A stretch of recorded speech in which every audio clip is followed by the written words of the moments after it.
అన్ని ప్రధాన పార్టీలు పార్లమెంట్ ఎన్నికలపై ప్రత్యేక దృష్టి సారించాయి. పాలమూరు జిల్లాలో ప్రధాన పార్టీలు ఇప్పటికే పార్లమెంట్ ఎన్నికలకు సంసిద్ధమవుతున్నాయి. ఈ నేపథ్యంలో మన దగ్గర బీజేపీ సీనియర్ నేత రాష్ట్ర కోశాధికారి శాంతకుమార్ గారు ఉన్నారు. వాళ్ళతో మాట్లాడదాం. సార్ చెప్పండి సార్, ఓవరాల్గా విజయ సంకల్ప యాత్ర కూడా చేపట్టారు. జిల్లాలో విజయ సంకల్ప యాత్ర అంటే ఎట్లాంటి స్పందన ఇచ్చింది మీకు? చాలా బ్రహ్మాండమైన స్పందన ఉంది. విజయ సంకల్ప యాత్ర మక్తల్ నియోజకవర్గంలోని కృష్ణా మండలం నుంచి మొదలైంది. జడ్చర్లలోని ఊరుకొండపేటతో ముగిసింది. స్పందన చాలా బాగుంది. ఎక్కడికి వెళ్ళినా కూడా మళ్ళీ మోదీయే ప్రధాని అనే ఒక నినాదంతో ముందుకెళ్తున్నారు. మొన్ననే జరిగిన అసెంబ్లీ ఎన్నికలకు సంబంధం లేకుండా ఇది కేంద్ర ప్రభుత్వాన్ని నిర్ణయించే ఎలక్షన్ అనే విషయం ఆ అవగాహన ప్రజల్లో బాగా ఉంది.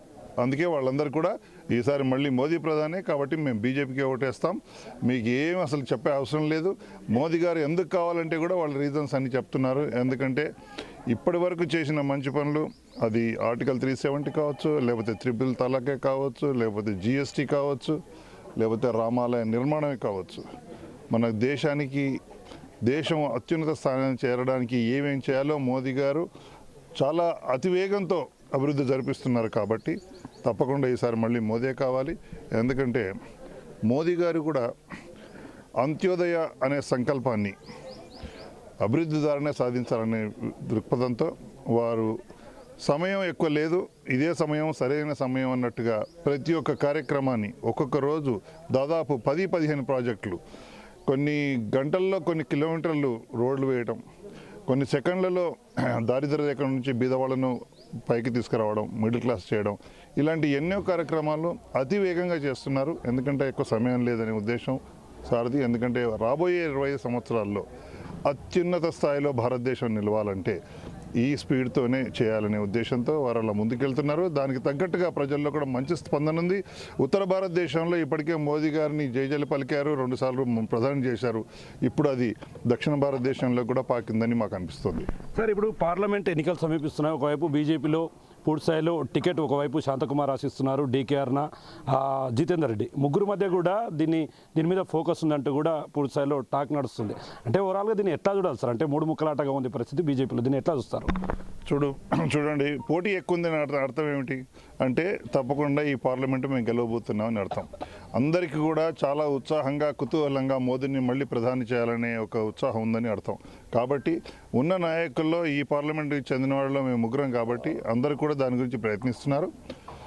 నేను ఆశాభావం ఎక్కువ ఎందుకు ఆశిస్తున్నానంటే 2 సార్లు నేను త్యాగం చేశాను కాబట్టి 2014లో నాగం జనార్దన్ రెడ్డి గారికి, 2019లో డీకే అరుణ గారికి అవకాశం ఇచ్చింది పార్టీ. ఆ పార్టీ నిర్ణయం మేరకు నేను కూడా వారికి సపోర్ట్ చేసి గెలిపించడానికి ప్రయత్నం చేశాను.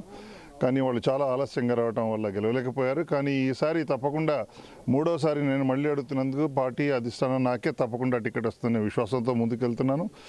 ఒక వారం రోజుల్లో ఇది కూడా తేలిపోతుంది.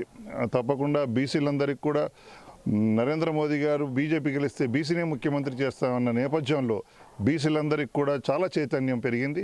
వాళ్ళందరూ కూడా ఈసారి బీసీకి ఇస్తే మేము తప్పకుండా గెలిపిస్తామనే ఒక ఉద్దేశంతో ఉన్నారు. కాబట్టి అధిష్టానం ఇది గ్రహిస్తుంది. ఎందుకంటే సర్వేల ద్వారా వాళ్ళకంత సమాచారం తెలుస్తుంది కాబట్టి తప్పకుండా ఈసారి బీసీ అయిన నాకే టికెట్ ఇస్తారని సంపూర్ణంగా విశ్వసిస్తున్నాను.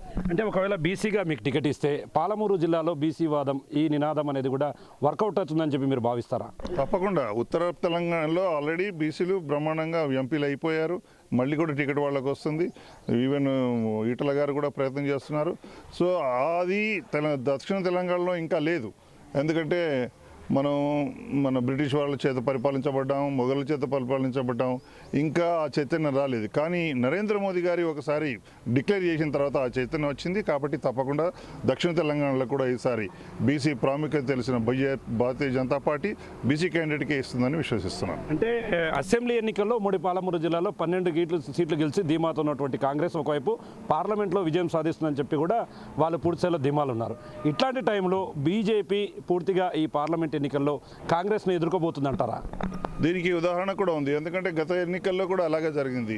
80 సీట్లు గెలిచిన టీఆర్ఎస్ బీజేపీ 100 సీట్లలో డిపాజిట్ పోయింది. అయినా సరే 4 ఎంపీ సీట్లను లాస్ట్ ఎలక్షన్లోనే బీజేపీ గెలిచింది. అంటే కేంద్ర ప్రభుత్వాన్ని ఏర్పాటు చేసే ఎలక్షన్కు, రాష్ట్ర ప్రభుత్వం ఏర్పాటు చేసే ఎలక్షన్కు తేడా ఏముందో ప్రజలు గమనించారు, తెలుసుకున్నారు. కాబట్టి ఆ అవగాహన, ఆ జ్ఞానం, ఆ చైతన్యం ప్రజలకు వచ్చింది. కాబట్టి ఇప్పుడు మేము తప్పకుండా మోదీనే అందరూ మద్దతు పలుకుతారని ఆశిస్తున్నాం.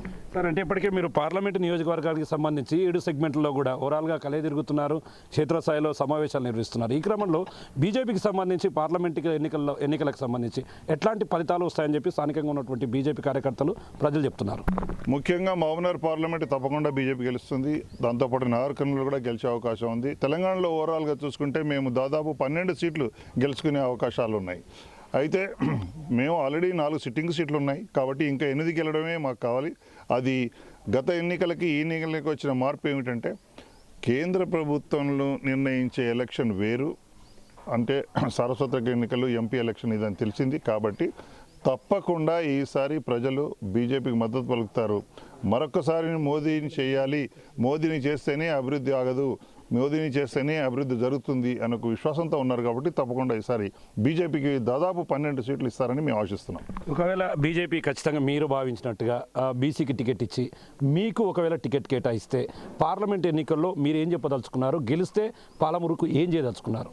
ముఖ్యంగా నా జీవిత లక్ష్యం ఏమిటంటే, వైద్యం, విద్య ఈ 2 ఫ్రీ అయితేనే మనం న్యాయం చేసినట్టు సమాజానికి. అది ముందు నుంచి కూడా బీజేపీ యొక్క వాగ్దానం. దాంతోపాటు కాకుండా నా యొక్క ప్రత్యేకంగా స్పెషల్ ఫోకస్ ఏముంటుందంటే, ముఖ్యంగా స్కూల్ స్టూడెంట్స్, యువతులకు అందరికి కూడా వాళ్ళకి అన్ని వసతులు కలిగేయాలి.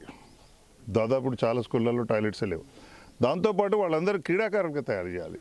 ముఖ్యంగా క్రీడాకారుల వల్ల చాలా ఉపయోగాలు ఉంటాయి.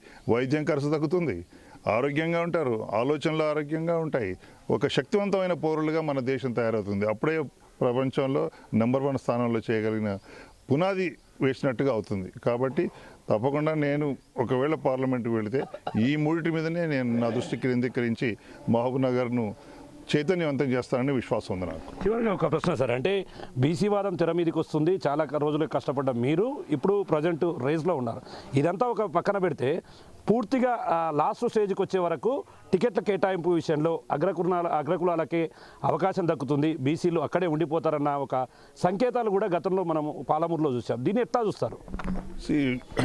ముఖ్యంగా మనకు ఎలా ఉందంటే, ఇంతవరకు జరిగిన చరిత్రలో బ్యాక్గ్రౌండ్ పాలిటిక్స్ ఉంటేనే వాళ్ళకే టికెట్లు ఇవ్వడం అలా చేశారు. కానీ అది కాంగ్రెస్ ప్రభుత్వంలో, టీఆర్ఎస్ ప్రభుత్వంలో అలా జరిగింది. ఎందుకంటే ఆ బ్యాక్గ్రౌండ్ ఉన్న వాళ్ళకి ఇస్తే ప్రజలకు తెలుసు వాళ్ళకి అనుకున్నారు. కానీ ఇప్పుడు అలా కాదు. భారతీయ జనతా పార్టీ ఉంటే చాలు అభివృద్ధి జరుగుతుంది, నరేంద్ర మోదీ ప్రధాని ఉంటే చాలు అభివృద్ధి జరుగుతుంది అనే భావం అందరిలో ఉంది. మీరు రాజస్థాన్లో కానీ, మధ్యప్రదేశ్లో కానీ, ఛత్తీస్గఢ్లో కానీ మీకు అవే ఉదాహరణలు. ఒక మామూలు సింగిల్ బెడ్రూమ్ ఉన్న వ్యక్తికి సీఎం చేశారు రాజస్థాన్లో, ఒక బీసీని సీఎం చేశారు. మహామహులు పెద్ద వాళ్ళు, వసుంధర రాజే సినియా, రమణ్ సింగ్ ఛత్తీస్గఢ్, ఆయన కూడా పక్కన పెట్టి విష్ణుదేవ్ని చేశారు ఒక ఎస్టీని. అంటే భారతీయ జనతా పార్టీ యొక్క సిద్ధాంతం ఏమిటంటే, బహిర్గతంగానే కాదు, పరిపాలనే కాదు, పార్టీలో కూడా సబ్కా సాత్ సబ్కా వికాస్, అందరూ సమానమే, ఎవరైనా కూడా సీఎం కాగలరు, ఎవరైనా కూడా సమాజానికి సేవ చేసే అవకాశం వస్తుంది.